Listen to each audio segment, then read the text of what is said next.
नमस्ते and welcome to Ecologics, your class of economics. आज economics में लॉजिक्स क्लियर करते हैं हम। सबसे पहले टॉपिक मैक्रो इकोनॉमिक्स के जो है इंट्रोडक्शन। तो इंट्रोडक्शन में हम कवर करेंगे topics meaning of macro economics, scope of macro economics, importance of macro economics, difference between micro and macro economics and emergence of macro economics.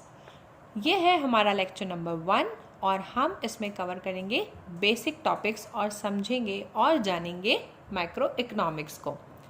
सबसे पहले समझते हैं मीनिंग ऑफ मैक्रो इकोनॉमिक्स। तो macro word कहाँ से originate हुआ है? सो macro word originate हुआ है ग्रीक वर्ड मैक्रो से, जिसका मतलब है लार्ज। और जब इस लार्ज वर्ड को इकोनॉमिक्स के साथ जोड़ दिया जाता है, तब ये हमें देता है एक ऐसी ब्रांच जो कि पूरी की पूरी इकोनॉमी के साथ डील करती है। तो यहाँ पर हम जब इसको लिखेंगे इंग्लिश में, हम लिखते हैं it is a branch of economics dealing with the economy as a whole, यानी पूरी की पूरी इकोनॉमी से जो डील कर रहा है। मैक्रो इकोनॉमिक्स स्टडी हुआ एग्रीगेट्स का, जो पूरी की पूरी इकोनॉमी को कवर करता है। जैसे हम यहाँ पर कुछ एग्जांपल्स ले सकते हैं। तो मैक्रो इकोनॉमिक्स में हम बात करते हैं टोटल एम्प्लॉयमेंट की, यानी एक इकोनॉमी में एक वक्त पर कितने लोग एम्प्लॉयमेंट में हैं। साथ ही साथ हम बात करते हैं नेशनल इनकम की, यानी कि एक नेशन में एक वक्त पर कितनी इनकम जो है वो अर्न की गई। टोटल सेविंग्स, यानी अलग अलग लोगों ने कितना अमाउंट ऑफ मनी सेव किया। और टोटल कंजम्पशन, यानी एक वक्त पर कितना खर्चा किया गया कंजम्पशन पर। सो आप अगर यहाँ ध्यान दें तो हर जगह आपको टोटल वर्ड जो है वो दिखाई देगा, जो कि एग्रीगेट्स को दिखाता है। इन अदर वर्ड्स हम ये भी बोल सकते हैं कि इस एग्रीगेटिव इकोनॉमिक्स में हम यहाँ पर क्या एग्जामिन करते हैं कि जितने भी एग्रीगेट्स हैं उनका आपस में रिलेशन कैसे है, यानी कि एक एग्रीगेट में कोई भी चेंज होने पर उसका दूसरा एग्रीगेट पर क्या असर पड़ेगा। जैसे अगर हम कहें कि टोटल एम्प्लॉयमेंट अगर इंक्रीज हो जाता है, तो एम्प्लॉयमेंट के इंक्रीज होने से फॉर श्योर इनकम भी इंक्रीज होगी। इनकम इंक्रीज होगी तो सेविंग्स भी इंक्रीज होगी और कंजम्पशन भी इंक्रीज होगा। तो इस तरीके से हम इन अलग अलग एग्रीगेट्स के बीच का रिलेशन भी मैक्रो इकोनॉमिक्स में कवर करते हैं। और कवर करते हैं उनका डिटर्मिनेशन, यानी कैसे कैलकुलेट किया जाएगा। तो आप कैसे कैलकुलेट करेंगे टोटल एम्प्लॉयमेंट को, टोटल इनकम को, टोटल सेविंग्स या टोटल कंजम्पशंस को। साथ ही साथ आप स्टडी करते हैं कॉजेज ऑफ फ्लक्चुएशंस, यानी अगर एम्प्लॉयमेंट पैटर्न में कोई चेंज आ रहा है तो उसके कारण क्या है। अगर नेशनल इनकम बढ़ रही है या कम हो रही है तो उसके पीछे कारण क्या है। तो इस तरीके से हर एक एग्रीगेट जो मैक्रो इकोनॉमिक्स में कवर किया जाता है, उसमें हम कवर कर लेंगे इंटर रिलेशंस, आपस में उनका रिलेशन क्या है, कैसे वो एग्रीगेट्स डिटरमाइन किए जाते हैं और क्या कॉजेस होते हैं उनमें फ्लक्चुएशंस के। तो ये सारी चीज़ें मैक्रो इकोनॉमिक्स में हम कवर करते हैं। एक सिंपल सी डेफिनेशन समझने की कोशिश करें तो macro economics deals not with individual quantities but with an aggregate of these quantities, यानी ये वो ब्रांच है जो इंडिविजुअल क्वांटिटीज के लिए नहीं है, ये एग्रीगेट्स ऑफ क्वांटिटीज के लिए है। तो अगर मैं याद दिलाना चाहूँ इंडिविजुअल क्वांटिटीज के लिए कौन सी ब्रांच है हमारे पास? जी हाँ, माइक्रो इकोनॉमिक्स। तो माइक्रो इकोनॉमिक्स वो ब्रांच है जो इंडिविजुअल क्वांटिटीज में डील करती है और मैक्रो इकोनॉमिक्स वो ब्रांच है जो एग्रीगेट्स में डील करती है। तो macro economics it is not dealing with individual incomes but it deals with national income. तो ये नेशनल इनकम को समझाती है, उसका कैलकुलेशन समझाती है और उसका रिलेशन समझाती है दूसरे एग्रीगेट से। Macroeconomics does not deal with individual prices but with the price level, यानी मैक्रो इकोनॉमिक्स किसी एक गुड या किसी एक सर्विस के बारे में, उसके प्राइस के बारे में बात नहीं कर रहा है, बट वो बात कर रहा है जनरल प्राइस लेवल के बारे में, यानी इकोनॉमी में जितने भी तमाम गुड्स और सर्विसेज सेल किए जाते हैं उनके प्राइस के बारे में यहाँ पर बात हो रही है। Macro economics does not deals with individual output but with the national output। तो मैक्रो इकोनॉमिक्स किसी एक प्रोड्यूसर के प्रोडक्शन की बात नहीं कर रहा है, वो सारे के सारे प्रोड्यूसर्स को जब कंबाइन करने के बाद आउटपुट जो मिला है उसके बारे में बात कर रहा है। यानी चाहे वो प्राइमरी सेक्टर का प्रोड्यूसर हो, सेकेंडरी सेक्टर का हो या टर्शरी सेक्टर का हो। तो इस डेफिनेशन से हमें ये क्लियर होता है कि कौन सी चीज़ें मैक्रो के स्कोप में नहीं आती हैं और कौन सी चीज़ें मैक्रो के स्कोप में आती हैं। तो scope of macro economics definition ने हमें वैसे भी स्कोप काफ़ी क्लियर कर दिया था। तो अगर हम देखें तो स्कोप में हम कौन कौन सी चीज़ें इंक्लूड कर रहे हैं, aggregate demand, aggregate supply, aggregate consumption, theory of employment, national income, theory of money and government budget. अगर आप यहाँ ये वर्ड्स ध्यान से देखेंगे तो ये आपको कहीं ना कहीं आपके मैक्रो इकोनॉमिक्स के यूनिट्स या चैप्टर्स में भी दिखाई देंगे। तो एग्रीगेट डिमांड का क्या मतलब है, तो ये डिमांड है टोटल डिमांड, जितने भी गुड्स और सर्विसेज इकोनॉमी में प्रोड्यूस हुए हैं एक टाइम पीरियड पर। जब हम उनकी डिमांड्स के बारे में बात करते हैं तो हम एग्रीगेट डिमांड को कहते हैं। यहाँ पर ये ध्यान रखेंगे कि हम टाइम पीरियड को भी साथ में लेकर चलते हैं। एग्रीगेट सप्लाई की बात करें तो ये टोटल प्रोडक्शन है सारे गुड्स और सर्विसेज का जो एक इकोनॉमी में एक समय पर प्रोड्यूस किए गए। तो ये किसने प्रोड्यूस करा, तो ये सारे प्रोड्यूसर्स का मिला जुला आउटपुट है, चाहे वो प्रोड्यूसर प्राइमरी सेक्टर का हो, टर्शरी का हो या फिर सेकेंडरी सेक्टर का हो। नेक्स्ट है एग्रीगेट कंजम्पशन। सो ये कंजम्पशन किस चीज़ का है, ये कंजम्पशन है all the goods and services जो इकोनॉमी में प्रोड्यूस हुए हैं। अगर आप इस कंजम्पशन को कैलकुलेट करते हैं तो आपको इससे मिल जाता है कंट्री में होने वाला टोटल एक्सपेंडिचर जो कंजम्पशन पर हुआ। नेक्स्ट है थ्योरी ऑफ एम्प्लॉयमेंट। तो थ्योरी ऑफ एम्प्लॉयमेंट अपने आप में एक बहुत ही इम्पॉर्टेंट कंसेप्ट है और ये कंसेप्ट दिया है कीन्स ने, जॉन मैनर्ड कीन्स ने। एम्प्लॉयमेंट की कंसेप्ट में कीन्स ने 3 वेरिएबल्स के रिलेशंस को एक्सप्लोर किया है और एक्सप्लेन किया है। ये 3 वेरिएबल्स हैं आउटपुट, एम्प्लॉयमेंट और इनकम। तो इन 3 वेरिएबल्स के बीच में कैसा रिलेशन है, एक में चेंज होने पर दूसरे में क्या चेंज आता है, ये सारी चीज़ें थ्योरी ऑफ एम्प्लॉयमेंट में कवर होती हैं। नेक्स्ट है नेशनल इनकम। तो नेशनल इनकम में हम कवर करते हैं नेशनल इनकम का कैलकुलेशन जो कि अलग अलग मेथड्स से होता है, फिर चाहे वो वैल्यू एडेड मेथड हो, इनकम मेथड हो या एक्सपेंडिचर मेथड हो, ये तीनों ही मेथड्स हम मैक्रो इकोनॉमिक्स में कवर करते हैं। नेक्स्ट है थ्योरी ऑफ मनी। तो थ्योरी ऑफ मनी में हम समझते हैं कैसे मनी को क्रिएट किया जाता है। तो कौन करता है मनी को क्रिएट, तो ये क्रिएशन होता है कमर्शियल बैंक्स के द्वारा। सो कमर्शियल बैंक्स कैसे मनी को या क्रेडिट को क्रिएट करती है और साथ ही साथ जो हमारी कंट्री की सेंट्रल बैंक है, यानी हम इंडिया की बात करें तो RBI, reserve bank of India, वो कैसे सप्लाई ऑफ मनी को रेगुलेट करती है, यानी एक समय पर एक वक्त पर एक इकोनॉमी में कितना पैसा रहना चाहिए। जब हम इसकी स्टडी करते हैं तो ये कहलाता है थ्योरी ऑफ मनी। नेक्स्ट है government budget. So government budget यानी जब सरकार अपना बजट बनाती है तो उसमें किन बातों को शामिल करती है, किस तरीके के सरकार के खर्चे होते हैं और कहाँ कहाँ से सरकार को रेवेन्यू मिलता है।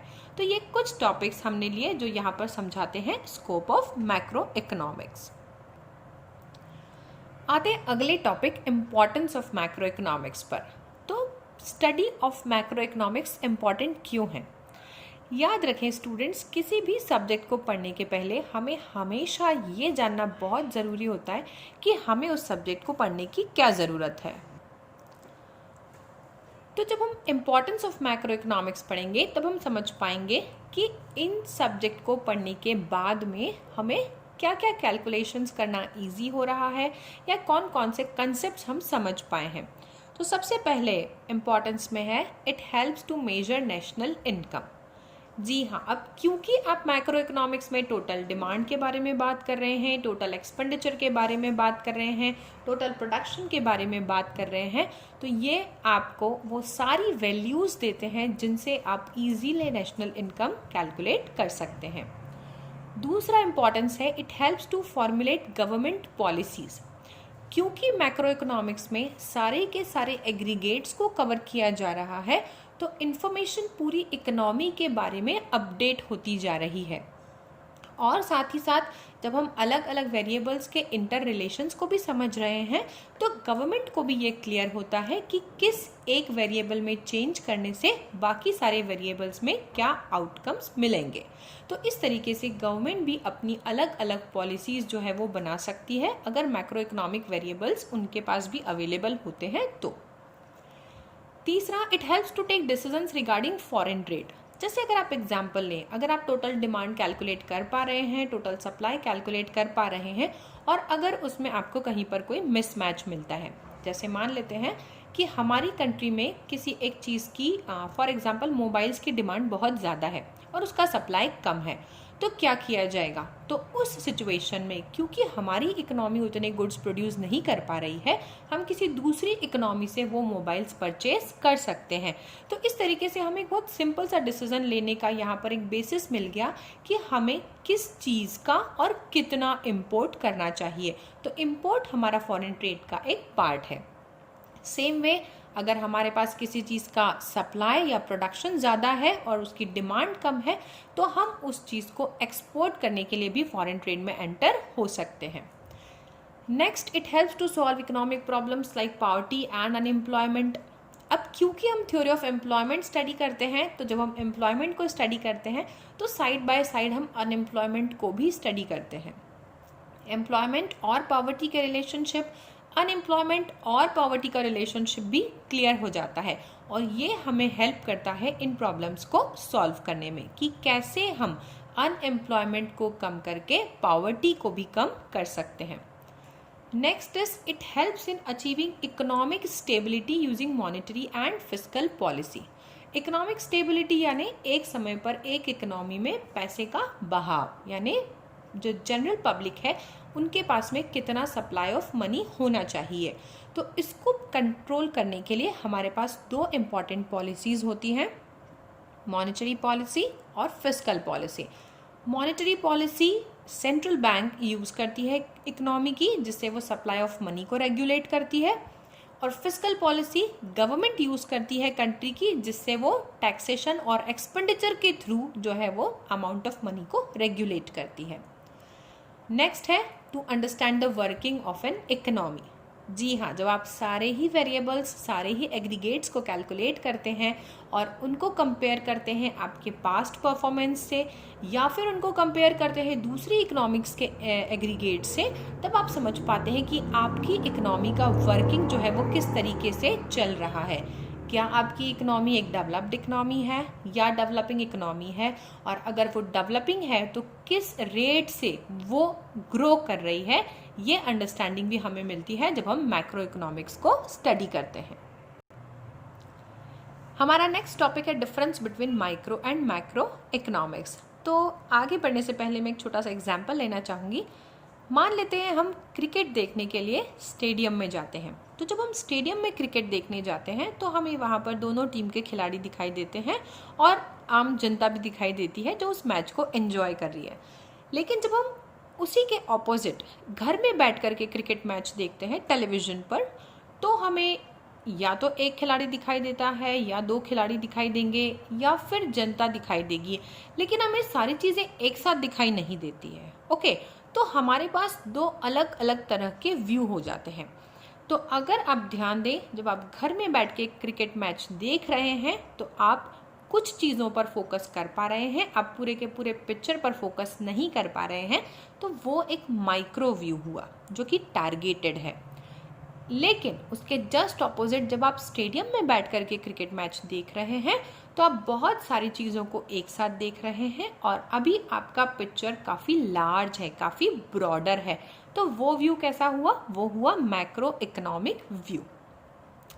मुझे लगता है शायद इस एग्जाम्पल से आप माइक्रो और मैक्रो के बीच में एक छोटा सा डिफरेंस ले पा रहे हैं कि माइक्रो जो है वो इंडिविजुअल्स के बारे में बात कर रहा है और मैक्रो जो है वो एग्रीगेट्स के बारे में बात कर रहा है। तो इन दोनों का स्पेलिंग ही हमें बता देता है। अगर हम माइक्रो में और मैक्रो में देखें तो सिर्फ आई और ए का अंतर है। तो माइक्रो का आई है इंडिविजुअल्स और मैक्रो का ए है एग्रीगेट्स। ओके, तो पहला पॉइंट लेते हैं। सो माइक्रो इकोनॉमिक्स वो स्टडी है जो इकोनॉमिक एक्शंस के बारे में बात कर रहा है जो इंडिविजुअल्स या स्मॉल ग्रुप ऑफ इंडिविजुअल्स लेते हैं। जैसे हमने पढ़ा था, हम डिमांड की बात करें या हम सप्लाई की बात करें या मार्केट डिमांड या मार्केट सप्लाई की बात करें, तो हम माइक्रो इकोनॉमिक्स के बारे में बात कर रहे हैं। लेकिन मैक्रो इकोनॉमिक्स डील करता है एग्रीगेट्स ऑफ दीज क्वांटिटीज से, यानी जब हम एग्रीगेट डिमांड और एग्रीगेट सप्लाई के बारे में बात करते हैं तब वो मैक्रो इकोनॉमिक्स है। अगला डिफरेंस है ऑब्जेक्टिव। तो माइक्रो इकोनॉमिक्स का ऑब्जेक्टिव क्या है? अगर हम डिमांड साइड से देखें जो कि कंज्यूमर का साइड है, तो माइक्रो का ऑब्जेक्टिव है यूटिलिटी को मैक्सिमाइज करना। यूटिलिटी यानी सेटिस्फैक्शन। तो हर एक कंज्यूमर जब भी कंजम्पशन करता है वो ज़्यादा से ज़्यादा सेटिस्फैक्शन चाहता है। वहीं अगर हम सप्लाई साइड से बात करें तो हम प्रोड्यूसर के बारे में बात कर रहे हैं, और प्रोड्यूसर क्या चाहता है? मैक्सिमाइज करना प्रॉफिट एट मिनिमम कॉस्ट, यानी कम से कम लागत में ज़्यादा से ज़्यादा प्रॉफिट अर्न करना। तो माइक्रो का ऑब्जेक्टिव जो है वो डिमांड साइड पर कंज्यूमर्स को मैक्सिमम सेटिस्फैक्शन देना है और सप्लाई साइड पर प्रोड्यूसर्स को मैक्सिमम प्रॉफिट। उसके ऑपोजिट अगर हम मैक्रो के ऑब्जेक्टिव की बारे में बात करें तो वो फोकस करता है फुल एम्प्लॉयमेंट पे, यानी इकोनॉमी में जितने भी रिसोर्सेस प्रेजेंट हैं उनको मैक्सिमम यूज़ किया जाए, ऑप्टिमम यूज़ किया जाए ताकि ज़्यादा से ज़्यादा प्रोडक्शन हो सके। और मैक्रो का ऑब्जेक्टिव है प्राइस स्टेबिलिटी, यानी कीमतों को कंट्रोल में रखना, यानी इन्फ्लेशन और डिफ्लेशन को अवॉइड करना, बहुत ज़्यादा कीमतें ना बढ़े ना ही कम हो। और साथ में इकोनॉमिक ग्रोथ, यानी वो सारे वेरिएबल्स जो पॉजिटिवली अफेक्ट करते हैं ग्रोथ को, जैसे कि नेशनल इनकम में इंक्रीज होना या एम्प्लॉयमेंट में इंक्रीज होना, इन्वेस्टमेंट में इंक्रीज होना, ये सारे वेरिएबल्स को कैसे यूज़ किया जाए इकोनॉमिक ग्रोथ के लिए। तो दोनों का ऑब्जेक्टिव काफ़ी अलग है। माइक्रो का ऑब्जेक्टिव बहुत ही इंडिविजुअल लेवल पे फोकस्ड है, बट मैक्रो के ऑब्जेक्टिव जो है इकोनॉमी एज अ होल पर फोकस्ड है। तीसरी बात करें तो बेसिस ऑफ माइक्रो इकोनॉमिक्स क्या है? तो माइक्रो इकोनॉमिक्स का बेसिस है प्राइस मैकेनिज्म। ये प्राइस मैकेनिज्म क्या है?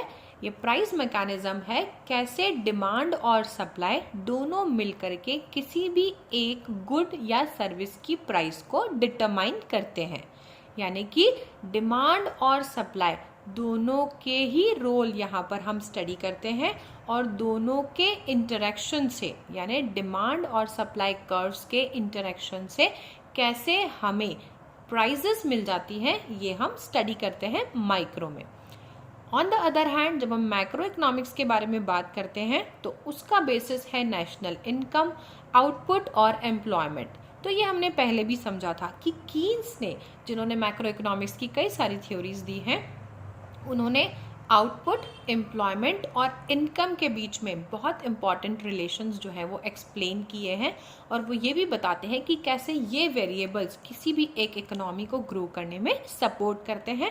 तो यही हमारे मैक्रो इकोनॉमिक्स के बेसिस हैं। Emergence of macro economics. तो मैक्रो इकोनॉमिक्स क्यों इमर्ज हुआ? तो मैक्रो इकोनॉमिक्स इमर्ज हुआ एक सेपरेट ब्रांच की तरह। कब ये हुआ है? 1936 में, जब एक British economics John mannered Keynes ने इस कंसेप्ट को पब्लिश करा अपनी book the general theory of employment, interest and money में। कीन्स ने यह भी कहा कि जैसे मैक्रो इकोनॉमिक वेरिएबल्स हैं एडी और एएस, ये बहुत ही इम्पॉर्टेंट है हर एक इकोनॉमी के लिए, और उन्होंने ये भी कहा कि हर एक स्टेट का इंटरवेंशन होना बहुत ज़्यादा ज़रूरी है, यानी कि गवर्नमेंट को इंटरवीन करना ज़रूरी है सप्लाई और डिमांड को एडजस्ट करने के लिए। यानी कि अगर कोई भी डिसइक्विलिब्रियम अगर एडी या एएस के बीच में है, डिसइक्विलिब्रियम यानी अगर एग्रीगेट डिमांड ज़्यादा है एग्रीगेट सप्लाई से या फिर एग्रीगेट डिमांड कम है एग्रीगेट सप्लाई से, तो कैसे उन दोनों को वापस से मैचअप करना, या फिर जैसे हम इकोनॉमी में कहते हैं एक जो इक्विलिब्रियम है उसको रीस्टोर करना। ओके, तो ये रीस्टोरेशन ऑफ इक्विलिब्रियम कौन करेगा? ये गवर्नमेंट करेगी। तो गवर्नमेंट करेगी एडजस्ट करके सप्लाई और डिमांड को, और गवर्नमेंट को एडजस्ट करने के लिए यहाँ पर कौन से मेजर्स लेना पड़ेंगे, तो वो है फिस्कल और मॉनेटरी मेजर्स। सो फिस्कल मेजर्स हम याद करें, हमने समझा था जो गवर्नमेंट लेती है टैक्सेशन और रेवेन्यू पॉलिसी से, अपने एक्सपेंडिचर्स पॉलिसी से, और मॉनेटरी मेजर्स जो कि एक सेंट्रल बैंक लेती है किसी भी इकोनॉमी में जो सप्लाई ऑफ मनी है उसको कंट्रोल करके। तो आई होप कि at the end of the lecture आपको मैक्रो इकोनॉमिक्स के बेसिक टॉपिक्स जो है वो कवर हो गए होंगे और क्लियर भी हो गए होंगे। तो अब आपके लिए है कि छोटा सा ब्लैंक स्पेस गेम। इस गेम में अगर आप देखेंगे तो आपको 10 ब्लैंक्स दिखेंगे और ये सारे ही 10 ब्लैंक्स इस पर्टिकुलर लेक्चर में आए हुए कीवर्ड्स को कवर करते हैं। तो अब आपको करना क्या है, अब आपको इस स्लाइड को पॉज करना है और इन सारे ब्लैंक्स को फिल करने की कोशिश करना है। अब जब हम नेक्स्ट लेक्चर में मिलेंगे तो हम इन सारे ब्लैंक्स के आंसर डिस्कस करेंगे और फिर आगे कंटिन्यू करेंगे। So thank you all. I hope अब ये टॉपिक आप सभी को अच्छे से क्लियर हो गया होगा, लेकिन अगर फिर भी कोई डाउट हो तो प्लीज़ कमेंट बॉक्स में लिखकर पूछना ना भूलें। हमारे एमपी के स्टूडेंट्स इजी लैंग्वेज में इकोनॉमिक्स को समझने के लिए परचेज कर सकते हैं हमारी ये बुक जो हिंदी और इंग्लिश दोनों में अवेलेबल है। Thank you, see you in the next lecture. Till then, happy learning.